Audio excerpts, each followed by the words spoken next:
I got Tbull here. Today we got a game in the Summers for you. There's Mordoff. Now you see anti-air on the build, slot 1, and on the inspirations on the left there. This particular ship, nothing to write home about. Okay, a lot of the American destroyers, yes, pretty good. So one of those games after I was getting bombed the entire time, I upgraded the build. But if you're going to make a build just for this particular one, I wouldn't be going that route. All right, so we got a game estuary, domination mode actually. Now we're in the med spawn here. Now checking it out, we have 3 destroyers per side. If there was 2 destroyers per side, and let's say there was another destroyer in A, well then I would make my way over to D, right? Because we want to be spotting that column. But since each column has a spotter, has a capturer, I'm gonna see what we can get away with in the middle here. Sometimes you can come up with some sneaky plays, or maybe one of their destroyers gets a little aggressive. I'm looking at the lineup: Akatsuki, Hidachi, and the new Italian one. I'm not really afraid of any of those.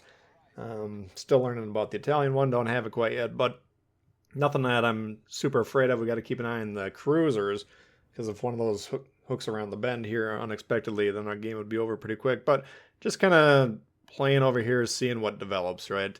It's a little bit of a slow start, but it's just kind of the nature of the beast. You can get a lot of good scoring from the mid position here. I wouldn't recommend sailing over here like the guys on D are like, well, we spawned on D, but let's go sit in our home cap on B, which we already control. That's not a play I would necessarily prescribe, but if you're here anyways, take the couple minutes to let the game develop and see what develops. All right, we're going to just try and sneak some torps in there, see if we get lucky.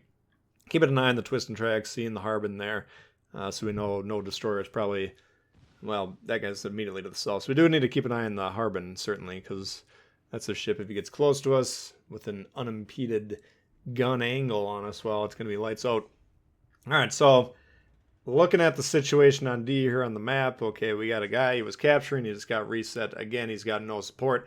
That guy doesn't have great support either. A lot of people over there don't seem to want to capture that base, but they do have the one cruiser that I think can shoot into the cap. So our guy's at a disadvantage here, and I'm going to start to make a decision. Okay, we're grabbing A. It looks like we probably will be able to get that. Even distribution over there, so that's roughly an even side that we've won temporarily at least.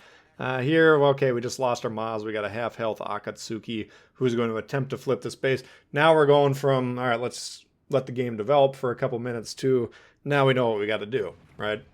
This guy's going to capture D. We're going to hope for some support over here. You can see the guys, once again, that were on D actually left, but now we got another cruiser that I think spawned on the mid. He was probably thinking something similar to me early, but I think he's going to come over and support. Yudachi does come around here, though, through that gap, and this is kind of one of the plays we were trying to guard against early by being in that position. But the Yudachi, we're putting some shots on him. He's got some battleships close range, and he's actually going to go down pretty quick here. So we did lose a destroyer early. Boom. Kansas blasts him off the face of the sea. Down he goes. All right, so good trade there.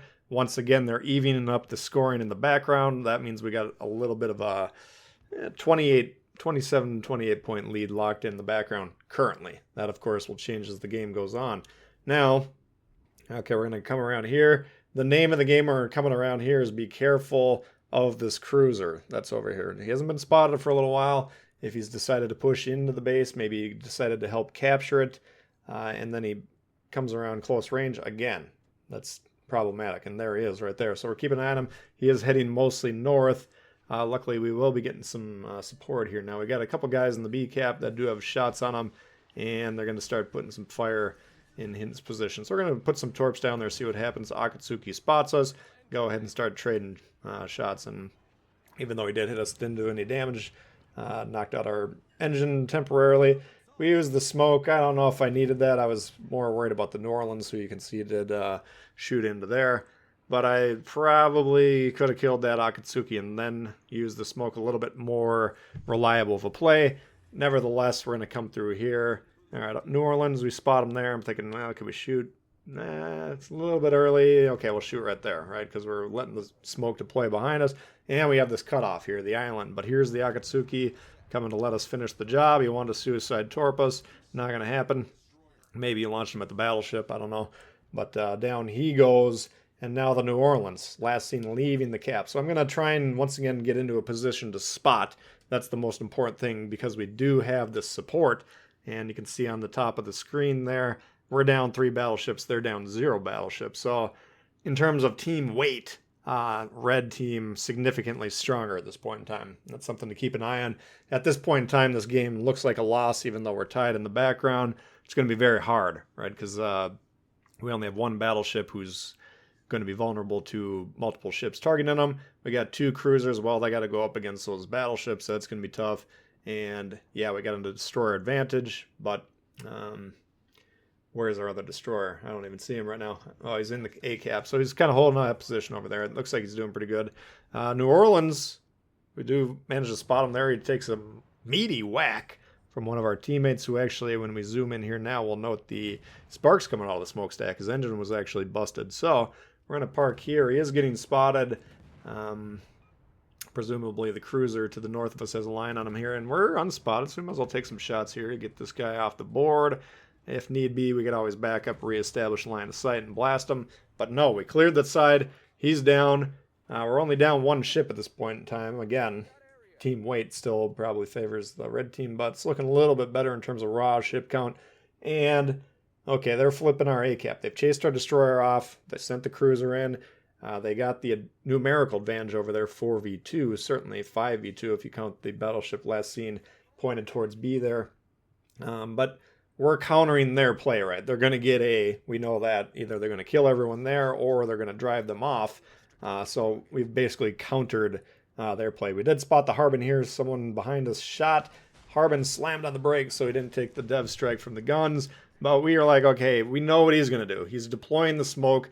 Smoke cruisers, they're not going to want to deploy a smoke and then leave it, right? They're going to want to use that offensive tool. So he's probably going to sit there hoping for some spotting. We got the torps in there. He is getting spotted, spotting on the battleship, who is currently under the smoke fire penalty. We're trying to counter B, though. We're looking at the map, who's there. I should probably be going a little bit more due north, but I thought, okay, the guy just started capturing. He's probably a battleship. He's probably on the far end of the cap. I'm looking at the blue circle on the map, of course, thinking, well, I got a good shot of not being in the detection range, but here he is. All right, so we are spotted. That's not going to change anytime soon. Hyuga on the Harbin. Now we do take a bit of a whack there, nearly a quarter of our health from the Georgia. But we got the Georgia. We played the Georgia. How do you counter the Georgia as a destroyer? Get the hell away from it and gun it down, because he can't hit us at range, and you get far enough away, he's not even going to try and shoot at us, right? Big booming guns, certainly. We don't want to get hit by that thing very often, but we get out of the secondary range, we get out of the easy shot range for him, and he's going to have a hard time dealing with us, okay? So we're dodging. Whew, nearly hit that island. That could have changed our fortune quite a bit. Oh, by the way, we're racking up some of these green flags. You know anything about these things? They're points. Credits, XP, everything you want. This is straight cash, homie. You want as many defense flags as possible. It's one of the more profitable things that you can do in the game. But in terms of strategy, well, we want to keep that base under control, or at least out of red control. And you can see you keep dodging here. He's slamming on the brakes. He's saying, man, I came over here to capture B, and he's playing pretty well in terms of strategy. He's saying to himself, I got to get the cap advantage. So he's got the right idea here. But the problem is, you know, he's going to have a hard time dealing with me. And I think he's starting to think, okay, I'm not even going to hit that thing. Let's see what other shots I can get.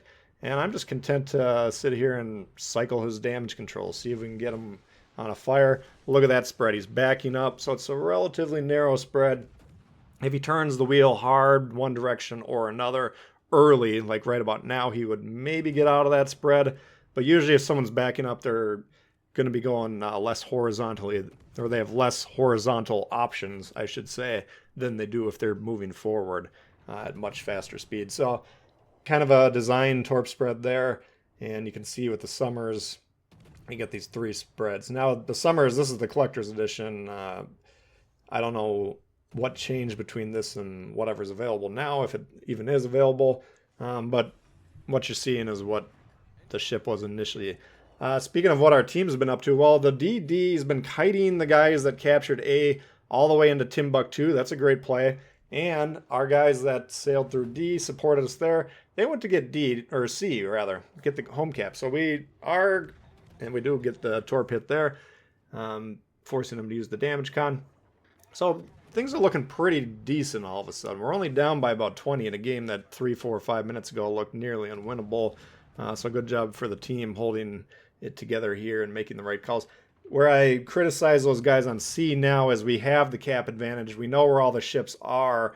Going the long way around that big island to the west, that takes them out of firing range for most ships for the foreseeable future. Stronger play would just go attack the ships directly. You got a broadside there, the guy I'm pinging, or someone's pinging a moment ago, the battleship to the southwest of B.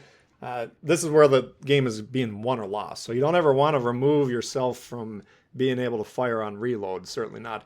Okay, so we got problems here. We got an Algerie who can wreck us to the north. We still have the Hyuga. We got that Italian destroyer over there. So there's a lot going on.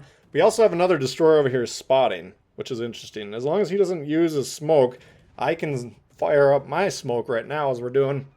And hopefully we don't get wrecked in the process. But now I can start using these guns, because the Algerie is the main threat to these two DDs, right? Again, we don't have other ships supporting us, right? The battleship, the cruiser, they can't help us. But what we can do here, launch the torps to the Georgia. You want to rush us? Well, you got to go through that minefield. Algerie, by the way, I'm going to gun you down. As long as this guy keeps the spotting going, and he's doing an excellent job. Just watching this other destroyer's game back, I think it's a pretty well-played game. It looked like he got A early, defended it as long as he could safely do it, kited up into the spawn, kind of distracted them, took them out of scoring plays, right, the important areas of the map, and now he's saying, okay, I'm going to spot for this guy. Let's see what he's got. I'm not going to let him down. We're going to kill this Algerie here. Well, first you got to hit him. That's a bit of an issue here sometimes. But eventually, Udachi takes out the Georgia with the torpedo. Algerie, does he get the double? He almost got the double. I guess I snagged it from him there. Hey, hats off to this guy. I'm loving the way he's playing. He's going for doubles. He's making scoring plays. I think I get a bigger score than him, but I'm going to give him a tip of the cap. And definitely probably wouldn't have won this game without his support there. So you can see now time's passed and our guys are now in a relevant position again. We have changed everything around, right? Note the deficit of ships going the opposite direction, the deficit of the scoring going the opposite direction, and the point totals, massive swing, nearly 300 points in our favor. And that's just a complete reversal of fortune. So I'm going to say to myself, we got 4 kills. We got the win locked up, right? They're not going to sink me. We're not going to lose 3 caps in this amount of time. Can we get the Kraken? That's the last question we got on the plate here. Kuna Berti, what are you doing? Slamming on the brakes. No, the engine's busted. Well, it's going to be hard for me to hit him at the range with the anomalous speed changes that we're seeing here. I don't know what he's doing. He might just be throttling that throttle knob up and down. Anyway, Gneisenau gets him there. That's fine. Bismarck getting suicide rushed by the Martel. He'll be killed. That's going to be all there is. So that's a pretty good game right there. That had it all. And I hope you guys did enjoy it. That was a fun one to play. So let's look at the Summers Classic Edition. Hopefully you did enjoy it. If you did, please hit the thumbs up. New to the channel, consider subscribing. Lots of World of Warships coming all the time. Questions, comments, leave below. Love to hear from you guys. And we'll see y'all later. All right, peace.